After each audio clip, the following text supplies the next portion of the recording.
কে বলেন আমি গিয়ে ওই গাছটা কিনে আনবো।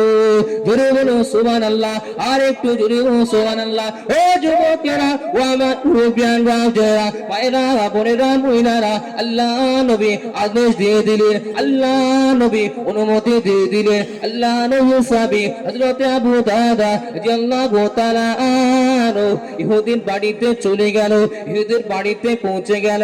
ইহুদির বাড়িতে গিয়ে বলতে লাগলো, এ ভাই ওদি, এই মসজিদে নববী শরীফের যাতায়াতের পথে তোর যে একটা খেজুর গাছ রয়েছে, তোর যে একটা খেজুর গাছ রয়েছে, ওই খেজুর গাছটা কি আমাকে বেচবি ভাই? ওই খেজুর গাছটা কি আমাকে বেচবি ভাই?